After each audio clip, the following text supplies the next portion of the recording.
Friday. Let me start with a prayer and let's get this show going. Lord, we thank you for all your many blessings.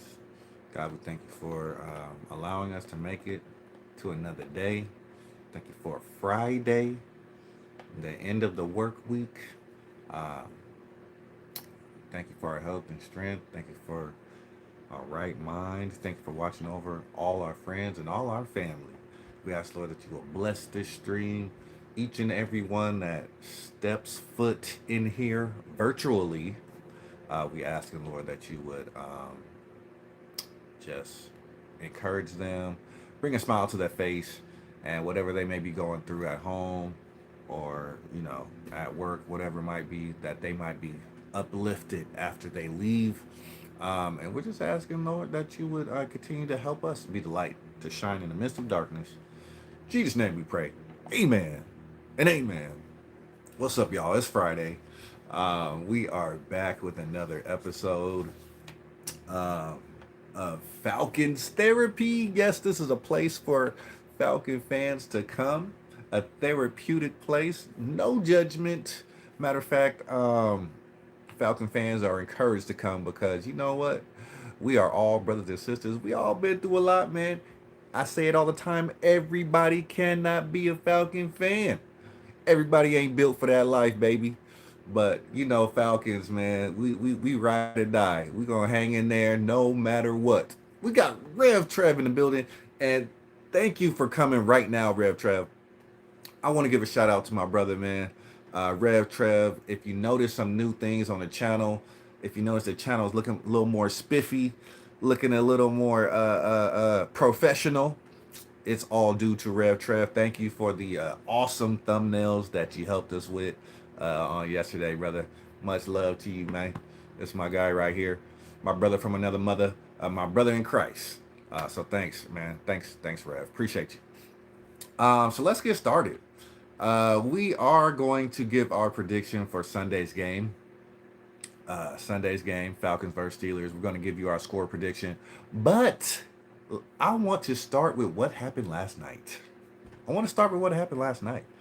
Last night we had the first game of the regular season, 2024-25 season.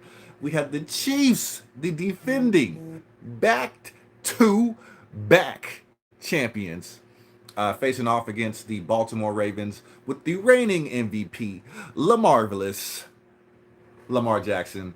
And it did not disappoint, man. It was a really good game. It was postponed a little bit due to weather. But, man, that game was full of excitement and full of drama. What a game it was. The only thing I have to complain about is the officiating. What was up with all the illegal procedure pre-snap penalties that they called on the Ravens? I mean, poor Ronnie Staley, man. He got picked on all last night. He must have had at least 10 flags by himself. I'm just wondering why none of the Chiefs got called for the same thing. They were consistently calling illegal procedure, him being lined up in the backfield. Clearly, that's a point of emphasis for the officials this season. But come on, it couldn't have just been him all night. The Chiefs did not get one illegal procedure call, and I just thought it was a little bit one-sided, if you ask me. But other than that, man, I thought it was a really good game. Came down to the wire. Chiefs with the lead, and the Ravens battle back, man. Isaiah Likely has to be the steal, well, in week one anyway, of fantasy football. I think I picked him in, did I give him off the waiver wire, or did I pick him like round 13 or 14 of my fantasy draft? But that guy balled out last night. He had 9 catches for over 100 yards and almost had 10 catches for 2 touchdowns. But just by a toe wearing the retro Deion Sanders cleats. That's not it. It was not a great endorsement for Deion's cleats. just the toe was out of bounds, man. Um, Almost had a chance to go for the win. It looked like the Ravens were going to go for 2. Did you see that, Rev Trev? Looked like the Ravens were going for two. They weren't going to go for the win, but all scoring plays are reviewed, and clearly his toe was on the line, but it was a fabulous catch by Isaiah Likely. That would have just topped off his great night. But regardless, really suspenseful game, really great game. Welcome in, everybody. Welcome in, everybody. It's Falcons Therapy. We're just talking about Ravens versus Chiefs last night, real quick, and then we're going to get into my prediction for the Steelers and Falcons. But let me know your name, let me know where you're from, and let me know your favorite team in the chat, y'all. Um, Lamar missed Zay Flowers. He did. He did. He kind of explained what happened, which kind of it kind of made sense. He said he was going to throw to Bateman. He saw Bateman flash, but then at the last minute, as he was throwing, he saw Flowers flash wide open, and I think he just got kind of caught in between both. If you ask me, Flowers should have throttled down a little bit though, because there was a defender. If he kept running, there was a defender on the goal line right there. I don't know if it was Drew Tranquil or I think it was number 23. But if Flowers sits down right there in that opening, they still complete that pass, and the Ravens might have a chance to win that game. But as he kept running, there was going to be another defender in front of him. So I was kind of looking at what Lamar might have been seeing as well. He should have throttled down and kind of just held in that open area. But woulda, coulda, shoulda. Um, if ands or buts, they don't matter. They don't score points. Chiefs win 27-20. They win the season opener. They improve to 1-0, and the Ravens drop to 0-1. But I get a feeling we're gonna see these teams face each other again in the playoffs, and I can't wait, man. I cannot wait. Um, Lamar drops to 1-5, I think, against Patrick Mahomes. If I heard that stat correctly, 1-5. Just think about it, man. Lamar Jackson is one of the most talented players of this generation, and he just simply, other than that one win, cannot beat Patrick Mahomes. Kind of reminds me of Jordan a little bit. Reminds me of Jordan. You cannot, you cannot say Charles Barkley is a bum. I know a lot of people rag on Charles Barkley that he does not have a championship ring. Um, Clyde Drexler ended up getting one with Hakeem Olajuwon later after Jordan retired. Who else? Patrick Ewing. A guy like Falcons Friday. We in here. Christy, let's go. We got Christy back in the building. Let's go. But yeah, I'm just talking about how great of a player Patrick Mahomes is. It could be possible that he denies Lamar a Super Bowl ring. It could be possible. He could be that great of a player that he denies Lamar Jackson a Super Bowl ring. And would that tarnish Lamar's legacy? I believe that's unfair. I believe that's an unfair criticism because Patrick Mahomes is one of the greatest players of all times. He's one of the greatest quarterbacks of all times. Um, I'm gonna have to make Rev Trev a moderator in here, man. You're already moderating, man. You working for free. Yeah, welcome back, Christy. Christy was here a couple of days ago.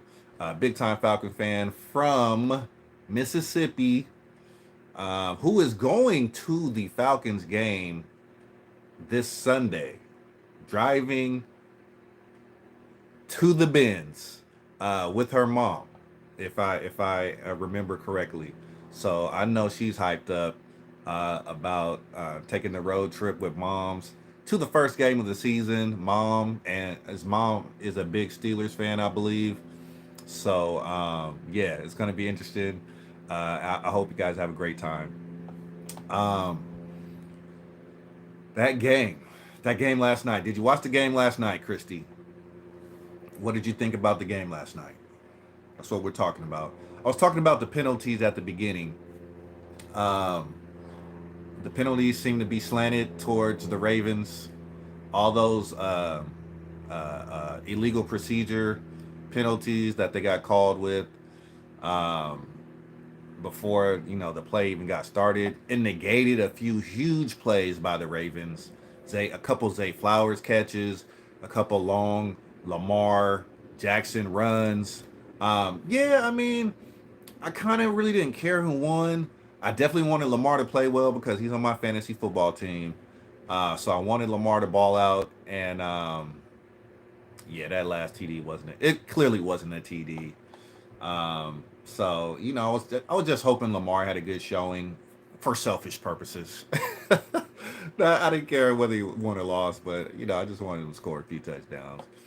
Um, but his toe was on the line. It was absolutely on the line. It was clear as day in the replay. We got 4K replay now. I mean, there is no way you could not overturn that play. The Chiefs Stadium would have went crazy if they would have held that touchdown up. His toe was clearly on the line.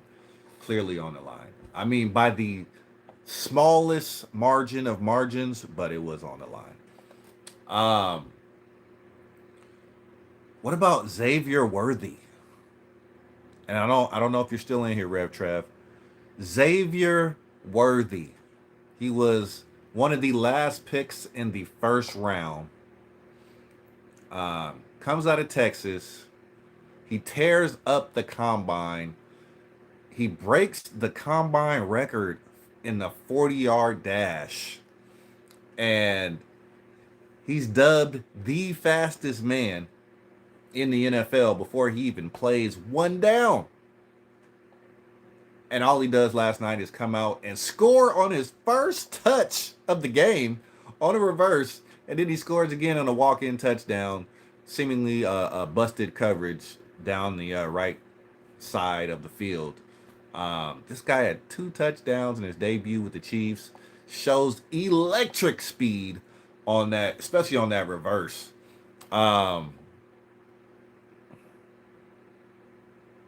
What were the Ravens doing? I did notice that there were a lot of shots on Mahomes. They even got away with one or two that weren't called, actually, Rev. I did notice that some of those sideline Patrick Mahomes runs, the Ravens were getting a little chippy there, and yeah, so definitely some dirty play, a little bit of dirty play from the linebackers. I think there's mostly like linebackers that were doing those late hits. Just getting frustrated. I just chalk it up to being frustrated. The game wasn't going the way they wanted, so they tried to take it out on Patrick Mahomes. But you can't bend the rules like that. You could seriously hurt the guy, and I truly believe no players are out there trying to hurt the opposing team's players. But you get caught up in competition. But yeah, they got to clean that up. They got to clean that up. Too many late hits on Patrick Mahomes last night from the Ravens defense. Absolutely. Xavier Worthy is fast. Yes, sir. He is. It's like, okay, I coach track in the summertime, and there's a such thing as speed, but then there's track speed. Okay. I think you've probably seen the clip of DK Metcalf running the 100 meters against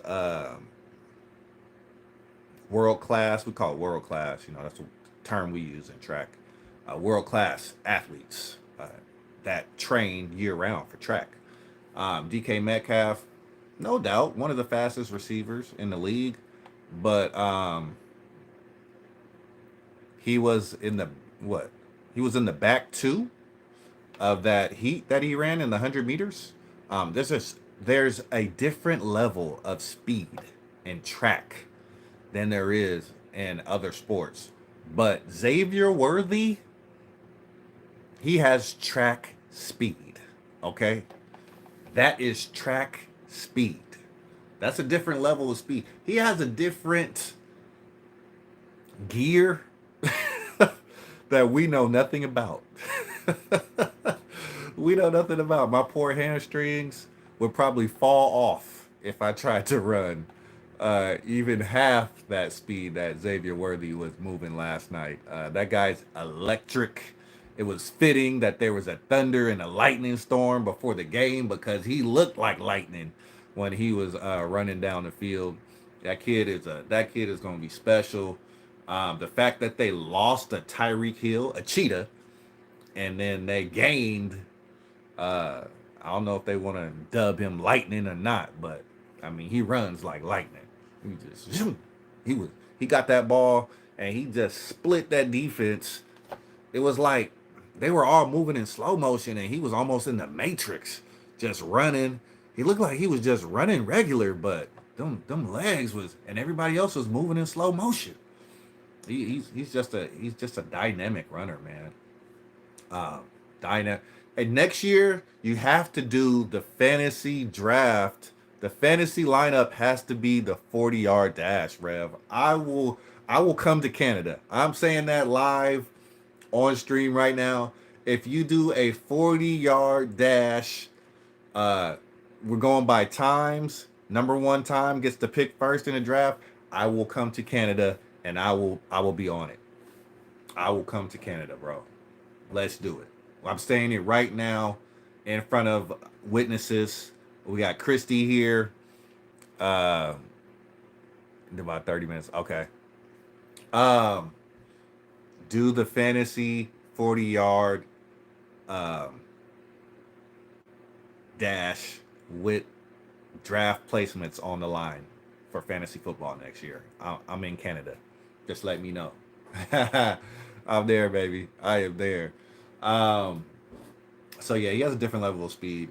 Um, so we had some really good performances last night. Isaiah Likely, tight end for the Ravens, played really well.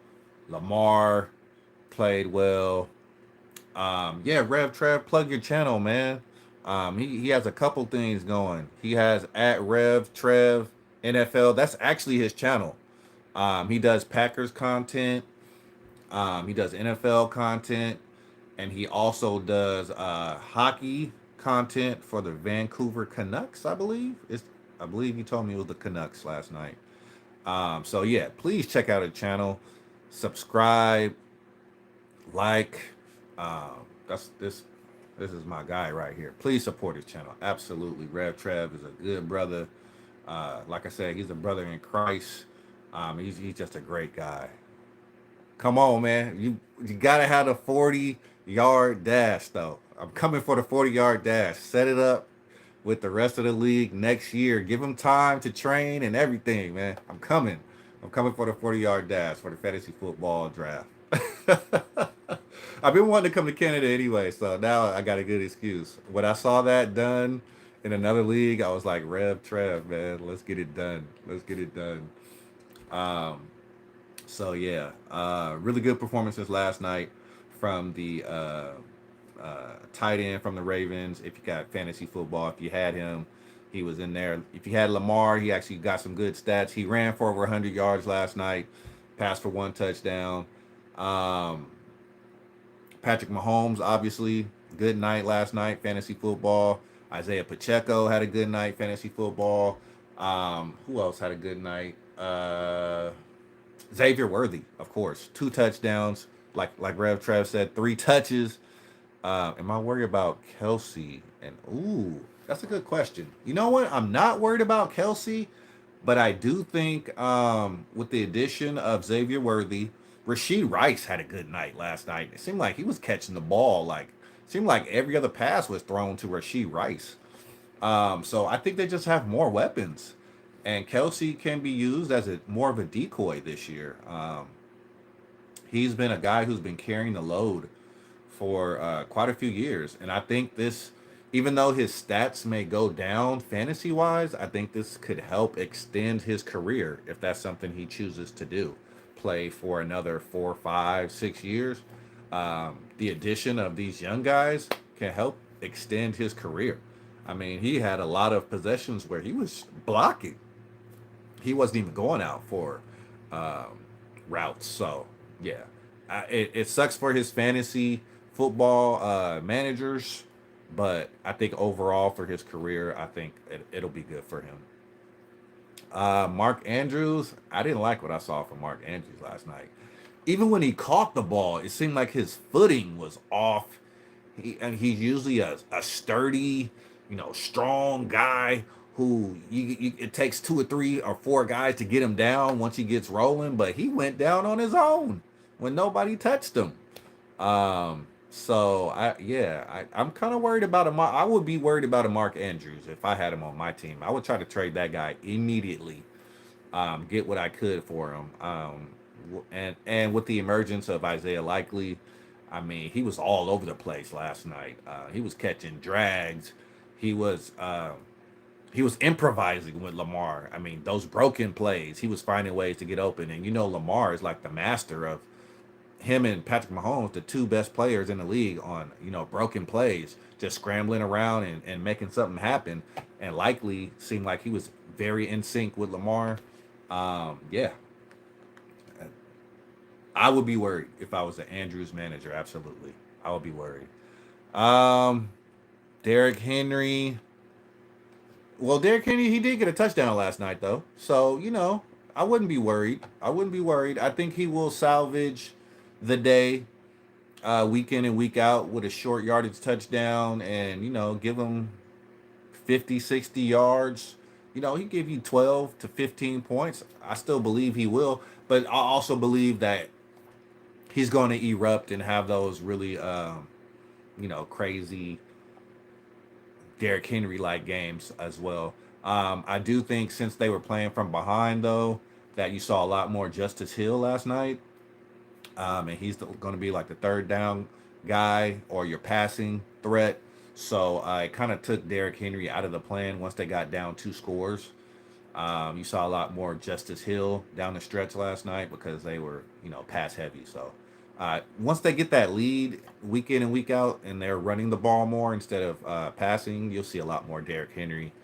You'll see his touches go up. So I wouldn't be worried about Henry. It was just the game flow last night. Getting down two scores in the fourth, you really couldn't run the ball much. You know what I'm saying? But he still ended up. He still must have had a solid night though, because he still got a touchdown.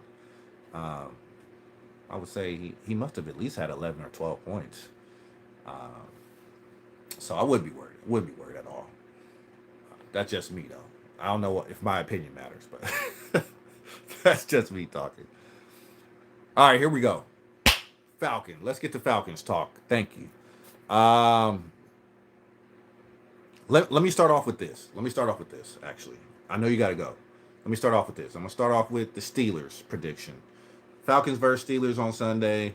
You got what looks like Kirk Cousins' first game as a Falcon facing off against. It seems like Russell Wilson will play. Mike Tomlin didn't seem too concerned about the tightness in Russell Wilson's calf, but he has been making comments saying, "Hey, we're comfortable with Justin Fields if we have to go that route." But looks like the calf tightness was just a precautionary measure by the Steelers. So I expect Russell Wilson to play and be starting, even though I cut him on my fantasy team.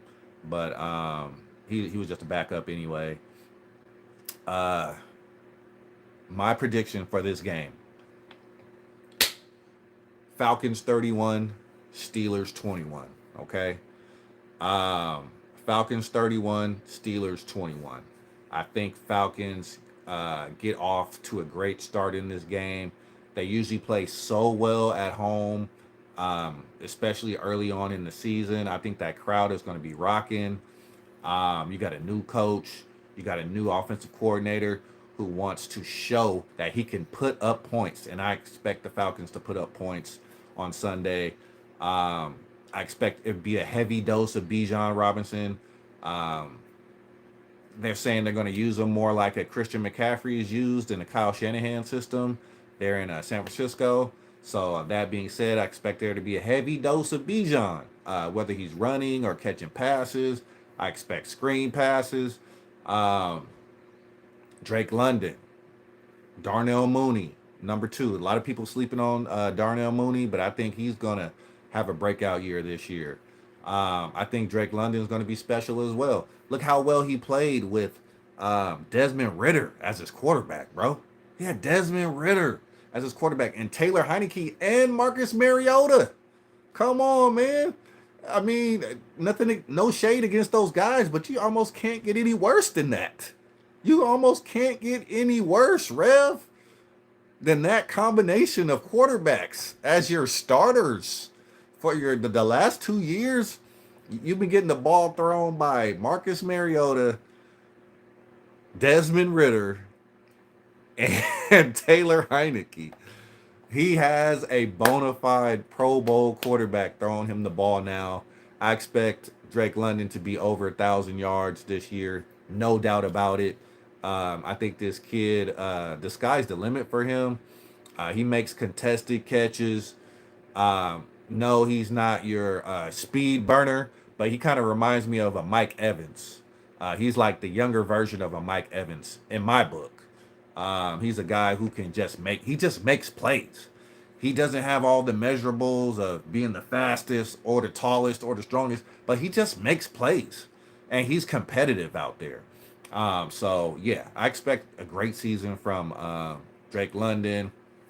I think Tyler Algier is going to get his as well. You heard from Raheem Morris earlier on in the summer. Yeah, Tyler Algier is going to have a big role in this offense as well. It's not just going to be solely on Bijan's back. And we're not going to run Bijan into the ground. No, Tyler Algier is going to spell Bijan. You might see some two running back formations in there where they got them both in there. So you're kind of you're going to see both guys be able to eat. Basically, they're going to be enough possessions for everybody to get some touches. I think the Falcons are going to surprise a lot of people this year. I already done my prediction for how many wins I believe that the Falcons will have. Um, Wide receiver number two, I already answered that question, but Darnell Mooney, we picked him up from the Bears. He's our wide receiver number two right now. I expect him to be special. Um, I know the Bears have kind of had their own quarterback woes the last few years. Justin Fields, he's been up and down. You know, he's been out of the lineup with injury. And Darnell Mooney, I think, kind of suffered for that. But now we got Kirk, man. We got 2 Chainz, Kirk. Do you like that? And I think Darnell Mooney will like getting thrown the ball by Kirk Cousins. I have no doubt about it in my mind. Um, so, yeah, I'm looking forward to it, man. Like I said, I think the score will be 31-21. Um, and I think a late touchdown will seal this victory for the Falcons. I think it'll be a close game throughout. But I say a turnover in the fourth quarter, and Falcons close it out with a game-winning drive or game-sealing drive, 31-21. Excited about our defense as well. It's really a testament to how much respect I have for guys like George Pickens and Russell Wilson, Najee Harris, and Warren. Those are some really talented guys. So I think the Steelers are going to put up some points. I don't think by any means our defense is going to shut them out. But I just believe that the home field advantage, the crowd, and just it being the first game in the Benz, I just think the Falcons are going to come to play. So, yeah, I got it 31-21. Um, I know you have to leave soon. Are you doing your predictions for the game tonight on your channel in a few minutes? Rev Trev, if you're still there. If so, I definitely want to come support on your stream. So let me know. But yeah, Kyle Pitts. I didn't talk about Kyle Pitts. Oh my gosh, Kyle Pitts. This has to be the year that the unicorn that he was dubbed coming out of University of Florida. The unicorn has to appear, man. You cannot be a mythological figure of our figment of our imagination. We need to see the unicorn show up. He had a promising year his first year. That was the last year with Matt Ryan, I believe. And then since then, you know, he's kind of been up and down. He's been on the injury report. He's been in the training room. He's been on the sideline. But we need the unicorn to show up. We need a healthy Kyle Pitts for this Falcons offense to really reach its true potential. So I'm expecting big things from Kyle Pitts as well. His talent, his radius, catch radius, the speed that he has. I mean, he is your prototypical modern tight end. He has the body type, he has all the tools, but can he stay healthy? And is he motivated? That's what we need to find out this year. I picked him up on my fantasy team because I have high hopes for him. Um, but yeah, I'm expecting big things from Kyle Pitts as well. He is a matchup nightmare if he puts it all together. He's definitely a matchup nightmare. So yeah, that's my little brief synopsis summary on those Atlanta Falcon offensive weapons and Kirk Cousins. Like I said, Kirk is coming off an Achilles injury. You don't know how a guy is going to respond the next season after coming off an Achilles. I do think, uh, in the past, that Achilles injury was like a death sentence of sorts for any athlete in any sport. But now you can see that, modern technology, modern medicine has really helped a lot of athletes come back from Achilles injuries sometime even better than they were before. So I expect Kirk Cousins to come out and look like himself, man. If not, a better version of himself. He had a year to sit back, to watch film. He had a year to evaluate not only himself, but his approach to the game. Now he's on a new team and a new city, new atmosphere. He's got a new coach who's really a young coach who's excited, who's innovative, who's trying to establish his own identity, and he's building it around Kirk Cousins. Like the whole off season, Raheem Morris's whole off season was built around acquiring Kirk Cousins. That was his pitch to Arthur Blank when he came and interviewed for the Falcons head coaching position. What is your plan? Our plan is to win this division. And how we win this division, first of all, we need to get a quarterback in here. And the quarterback I want to target is Kirk Cousins. In so many words, I'm paraphrasing, that is what Raheem Morris went into Arthur Blank's office and said. It starts at the top. It starts with the quarterback. If you don't have a quarterback in the National Football League, you do not have a good football team. Those days are over. Went in with the Trent Dilfers, and no offense to Trent Dilfer, and went in with the Brad Johnsons. Those years are over. You need somebody who can sling the rock back there. You need someone who's a leader, and you need someone that can throw the ball accurately, who can process. That term was coined.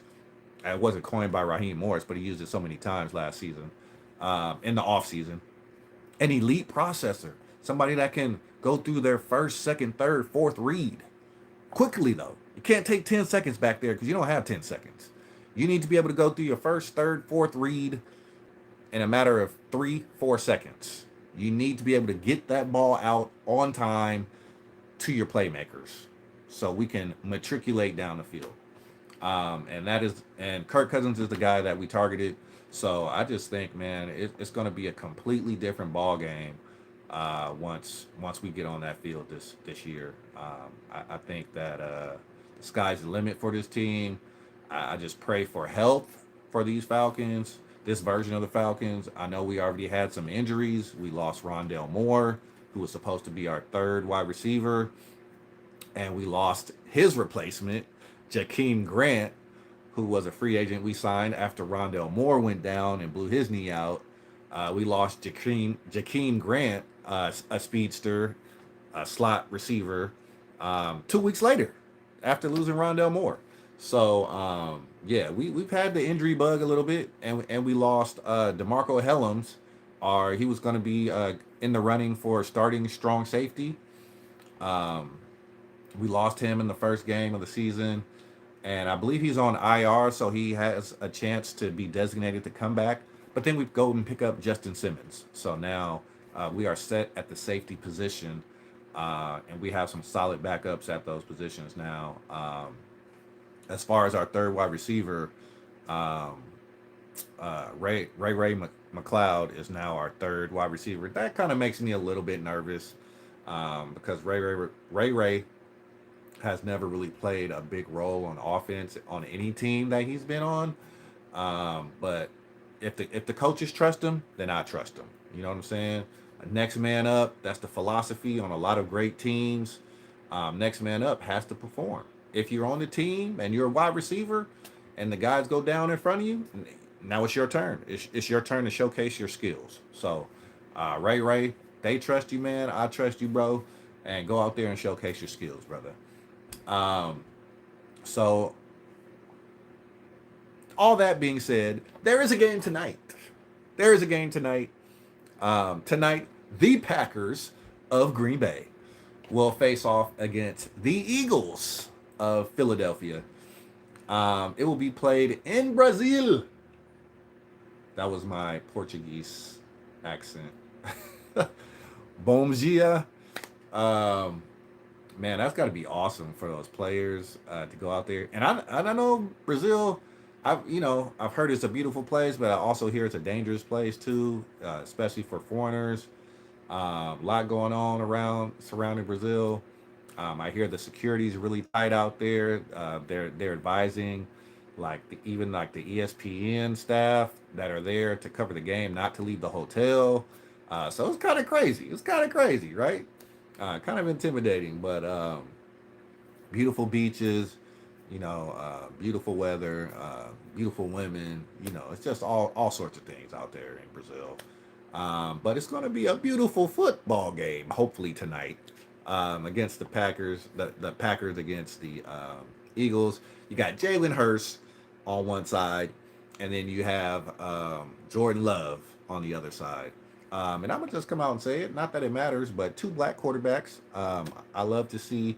I mean, if you know the history of black quarterbacks, you see why I'm so excited to see a matchup between two young, rising star type of black quarterbacks.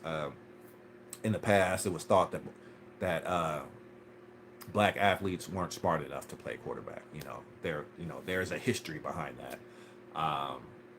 So the fact that I see the quarterbacks really being highlighted on teams that are ascending right now, I love it, and it just makes me really proud to see black quarterbacks whenever they're excelling. Let me see. I think there isn't enough focus on defense. Oh yeah, absolutely. You asked about the offense, but I think our defense, like I said, man, on the back end, we have two dogs. We got two safeties that are all pros. In our front, I think our front could. I just don't want to put too much on it, man. But I'm gonna just say, we got Grady coming back. He's coming back from a torn ACL last year.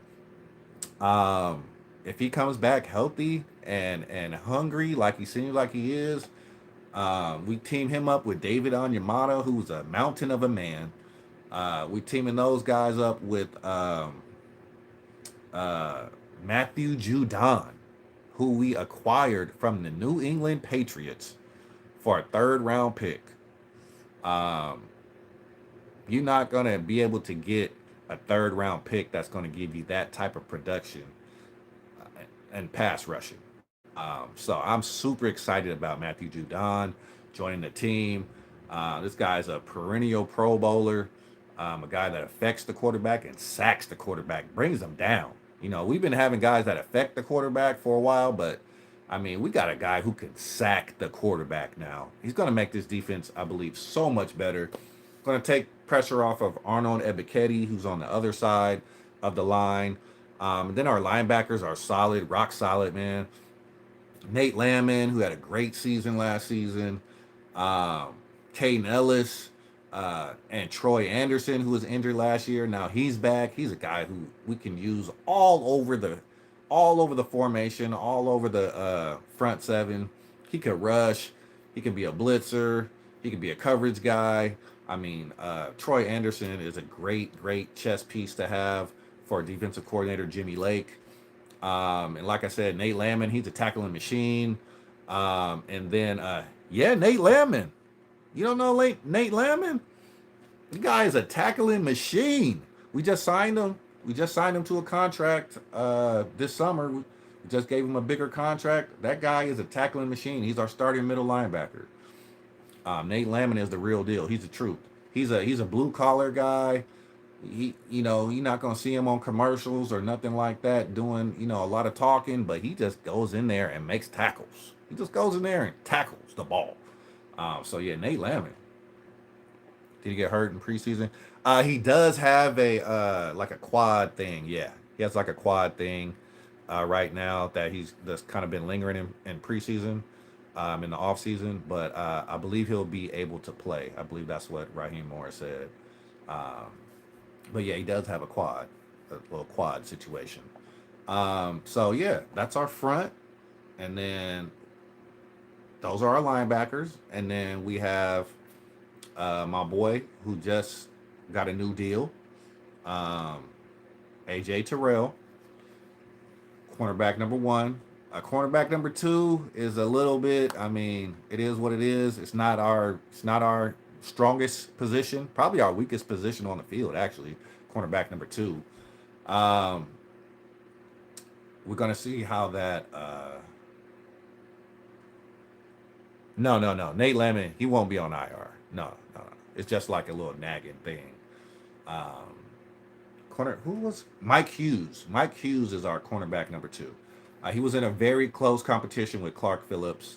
I like Clark Phillips, but I think he's a little bit too young, too raw right now. He's very aggressive.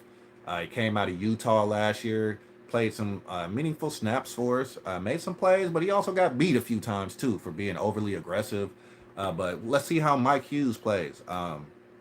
We have Kevin King that we have on the practice squad. I thought he would make the 53-man roster, and don't be surprised if Kevin King ends up on this 53-man roster at some point in the season. I think he's a talented guy. He's been out of football for a year or so, nursing some injuries and kind of getting back healthy. But I think Kevin King could be a good addition to this defense as well. He's a bigger corner. He's a guy who can make plays. He made plays in the preseason, which really surprised me that he didn't make the 53-man roster. But yeah, I think Kevin King could come in and be a good addition for us. Could even possibly play cornerback too if pressed into action. Um, they tried him at safety in the preseason, but that was before we made the trade for Justin Simmons. So I think there was no need to have King on that roster if they were thinking about inserting him at safety. But like I said, I think he will end up on this roster, this 53-man roster at some point. Um, yeah, I think so too. I think so too, Christy. I think we're going to be a lot of rotating. We have a talented roster. This is the most talented roster the Falcons have had offensively and defensively in a long time. It's been at least about 5 or 6 years or more. I want to say 5 or 6 years or more. Or more. I think or more is fair that we've had top to bottom. Yeah, I agree. I was thinking of that Super Bowl year. I mean, that was the year that was Kyle Shanahan's last year. That was the Super Bowl year against the New England Patriots. We had a squad from top to bottom. Um, this offseason has been amazing. Like, I could have never dreamed of all the positivity, all the moves that Terry Fontenot made, especially those later on in the offseason, about a month ago. I never, I didn't think Terry Fontenot was going to make a trade for a pass rusher because I know we tried to get, uh, he ended up going to the Bears. I can't remember that guy's name. Oh, Montez Sweat. Apparently, we tried to get him last year. That didn't work out. Then we tried to get Daniil Hunter. I think also at the beginning of last season, That didn't work out. And it was just like, man, I guess we ain't trying to make no moves. I guess we just gonna, stay pat. But he made the move, man. He pulled the trigger, and I think he did a great job this offseason. I think he did a great job, man. All right, Rev, I'll be over there, man. I'll be over there. I'll be over there to support in a little bit. Got about 15 minutes left. I'm gonna do about an hour here. Make sure I get my good hour in, and I'll be over there to support. Shout out to Rev Trav, man, my guy. And you heard it here first. If he nails down the 40-yard dash fantasy football draft, I'm going to Canada. I'm going to Canada. Coming to Canada, baby. I was gonna try to sing the Canadian national anthem, but I don't know it, so I'm not even gonna embarrass myself. But yeah, I'm coming. I'm coming. Let's lock it in. Let's lock it in. A whole year in advance. That way, I have plenty of time to, you know, don't, don't do it. What? Oh, don't sing or don't go to Canada. I got singing. I got singing pipes now. Don't get twisted. Don't get it twisted. Brother can. Me. I can sing a little bit. But I won't be doing it on this stream. But brother can sing a little bit. But yeah, I think that we've amassed a great. Don't laugh. I'm serious though. You laughing, but I'm serious. I'm so serious. Your boy can sing. Um, Come on now. I got a couple episodes, a couple of past episodes. You have to dig through them. So I can get my views up. I'm not going to tell you which one it is, but you got to go through them all so I can get my views up and find the one where I'm singing. But I do have a previous episode where I'm singing though. There's an episode where I actually sang. I was playing around, but I was singing. Um, but yeah, let me stay on task. Let me stay on task. Um, this roster is one of the best rosters since 2015, 2016. I agree. That year we had Julio Jones, Mohamed Sanu, uh, and Devontae Freeman, who turned out to be a freaking, I don't even know what to call him, bro. Benedict Arnold or whatever you want to call him. Tevin Coleman. Um, we had Austin Hooper, Toy Lolo, um, Matt Ryan, MVP that year. I think we had Aldrick Robinson and Turbo Gabriel, if I'm not mistaken. Taylor Gabriel, Turbo, as our slot receivers. Um, Ito Smith, I remember Ito Smith. Um, we used we used to run. What was my guy? We used to run. He scored a touchdown almost every time he touched the ball for us one season, but we barely gave him the ball. But almost every time he got the ball, he scored a touchdown. I can't remember his name. Um, uh, can't remember that guy's name. I got to go back and look. But yeah, Freeman was definitely over. I, I don't even want to say he was overworked, because I do think they ran running back by committee. Um, but once he got his bag, because him and Luke, Uncle Luke, was his manager, right? Uncle Luke, it was their campaign to shame the Falcons into giving him a new deal during the Super Bowl, during the week of the Super Bowl. You remember that? They basically made it their business to make the Falcons uncomfortable and talk about Devontae Freeman's contract situation instead of Super Bowl, instead of team. They were talking me, and Freeman ended up getting his deal after their campaign, um, and then he got hurt a couple games into the season, and he was never the same. He was never the same. So I don't revel in that. Um, Never wish anybody harm or injury, but I just think it just left a bad taste in my mouth, um, about how they went about their business. It left a really bad taste in my mouth, and especially during Super Bowl week.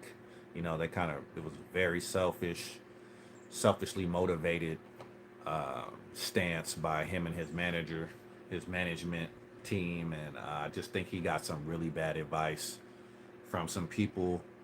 I'm not saying they don't care about him, but it just left a bad taste in everybody's mouth, and it is what it is. Things happen how they did. Everything happens for a reason. But moving on, Devontae. Thank you for your contributions to the Falcons. Um, Defensively, I think we were not as talented as we are this year on that 2015-2016 team. We had Vic Beasley, who was like the sack leader that year in the NFL. That I can't even believe that this man got. He had what, like 14 sacks or something that year, and then he just fell off the map after that. One good season of Vic Beasley. Um, we had Dwight Freeney. We had Grady Jarrett, who was tearing it up, who might have even been the Super Bowl MVP had we won that game. He had like 2 or 3 sacks of Tom Brady that game. Um, who do we have? We had Jalen Collins playing on one corner. We had Rashid Hageman. Um, I'm trying to remember who else we had. Um, did we have Paul Warlow? Yeah, Paul Warlow then. Yeah, yeah. I know we had a Goodwin, or yeah, we had a Goodwin, C.J. Goodwin, who was like a converted wide receiver playing corner. I think we had Desmond Trufant. Who was that? Robert Alford. Robert Alford. I think that's who we had. I don't think we had Trufant. I think Trufant was injured that year or something. Robert Alford, the pass interference magnet. But he had a great Super Bowl though. He balled out in that Super Bowl. He had that pick six, man. I ain't gonna keep talking about the past, but yeah, we had a solid team. We had a solid team. But I do think this team is more talented though. That's what's crazy about that. I can't remember who our safeties were. Uh, can't remember who our safeties were though. But like I said, we have two of the best safeties in the league this year. Um, and Jesse Bates the third, and Justin Simmons. So it's really going to be interesting to see what type of chemistry they build and what type of rapport. Christy, thanks for the follow. Thank you for following my homie Rev Trev, my brother from another mother. Christy, they were too small. Yes, yes, I do believe. We had Deion Jones. We had Deion Jones at linebacker. He was getting abused by James White, man, on those little flat routes. James White was putting in work in that Super Bowl, man. That second half, James White was putting in some work. One on ones. He was getting all them first downs, man. Yeah, yeah. We were too small. You were right. We were absolutely too small. They leaned on us, and once they saw the weaknesses, they just kept exploiting us. Um, we had a good old line that year, but Alex Mack, I think, got injured in the NFC Championship game, though. And that, I believe, kind of weakened our offensive line a little bit. Um, but yeah, we had a really good offensive line that season with Alex Mack anchoring us at center. Jake Matthews was still there. It's amazing Jake Matthews has been playing that long. I can't remember who our guards were. I can't remember. Can't remember who our right tackle was either. But we had a really good line. We had a really good line that year. Um, trying to think who is the Falcons running back that used to get a touchdown every time he touched the ball. What was that guy's name? And you got to be a you got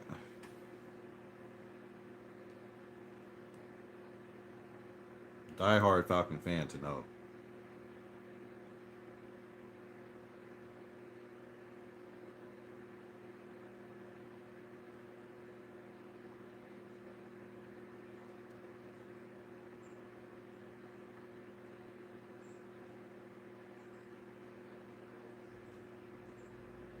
And the coach didn't want to give him the ball. I remember that. The coach did not want to give him the ball, but they would put him in, and then he would break a 60-yard touchdown. And then that was it. He wouldn't get the ball the rest of the game. And then he would come in the next game, he would get the ball, 40-yard touchdown.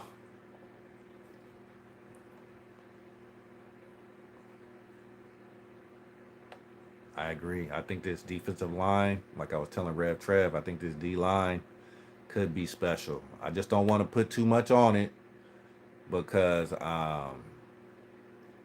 it's we haven't even played week 1 yet.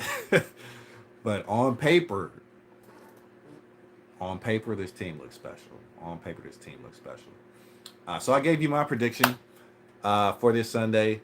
Atlanta Falcons versus Pittsburgh Steelers. I'm saying 31-21 Falcons prevail. Christy, what is your prediction for Sunday? Give me a score and who wins.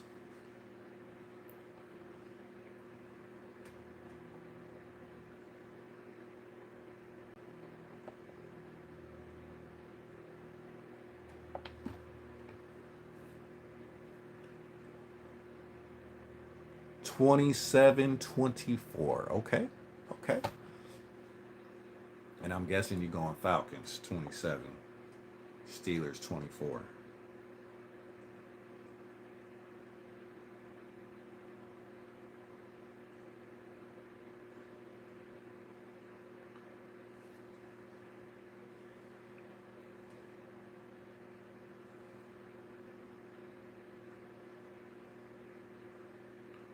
Let's see if I can find it this way.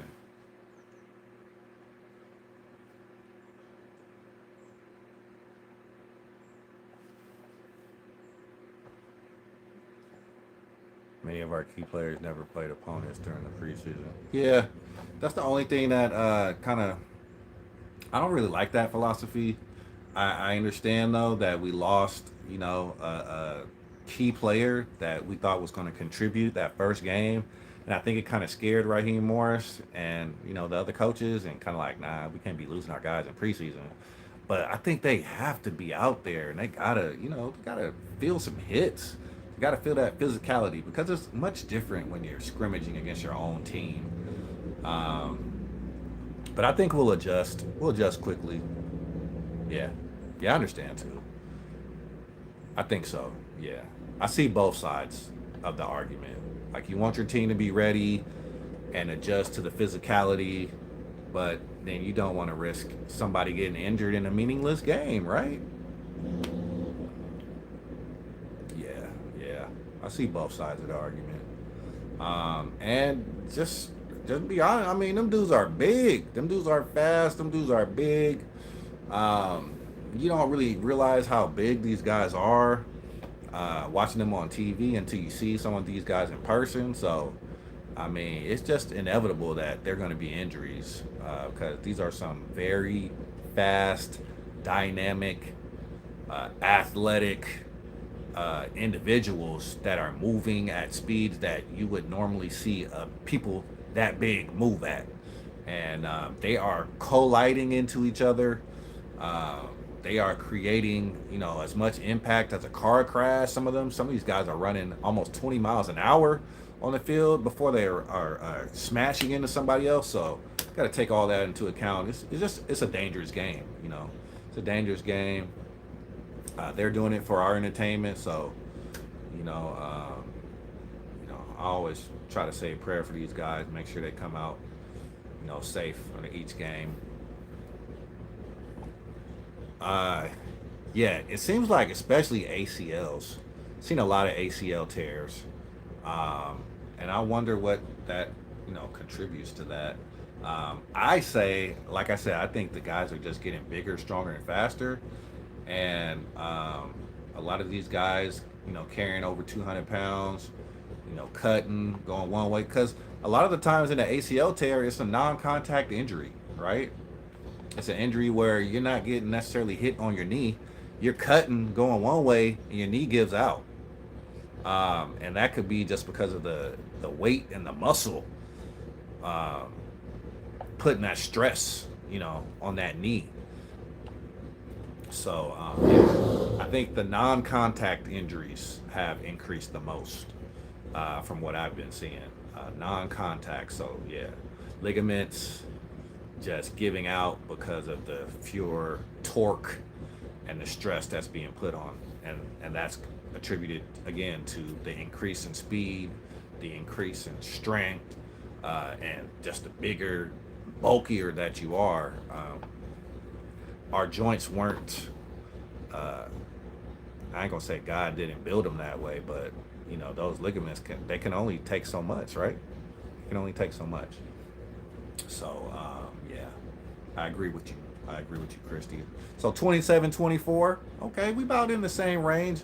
I'm 31. I'm giving us one more touchdown. 31, 21. Um, I'm gonna go ahead. This has been my hour. I appreciate everyone that came through. Shout out to, like I said, my brother from another mother, Red Trev. Shout out to Christy coming through, holding it down once again. Welcome back, Christy. Might as well make you a regular. And go back and look for that episode because I'm not lying. I'm not lying. Your boy got me. Your boy got pipes. Um, Absolutely. I appreciate you. I appreciate you. Thank you so much for coming through. I will be on again tomorrow. I know you will be traveling, so please, yeah, drive safely. You'll be in my prayers. Hopefully, you and your mom make it safe to Atlanta, and have a great time at the game on Sunday. And I will be on again Sunday after the game, talking about the recap, Steelers versus Falcons. All right. Tomorrow I'll probably be on around the same time. I'm gonna try to make it the same time every day. So around 12, 12:30ish, I'll be on. And then we do play an early game, I believe. Early here. It's 10 o'clock here in California. So it'll be 1 o'clock in Atlanta, I believe. So I probably won't do my recap until I get out of church actually. So I'm gonna probably what I'll do is watch the game on replay on my tablet or my laptop, and then I'll do my thing after that. So it'll probably be like a Sunday evening, late Sunday afternoon episode for that Sunday. All right. So appreciate you. As I end all my shows, all my episodes, tell those that you love them while you can. Have a blessed and a prosperous rest of your Friday. TGIF. Safe travels to all the Falcon fans. Head into Mercedes-Benz Dome on Sunday. Safe travels to anyone else who's traveling over the highways or taking a flight or wherever you may be doing to get to the game on Sunday for the season opener against the Pittsburgh Steelers. It's your boy, Let Us Pray. Hope you're having a blessed and a prosperous day. Peace, y'all. And I'm out. Okay, Central Time. Oh, that's right. You're in Mississippi. Okay. Central Time. All right, y'all. I'm out here. Peace. And I'm gone.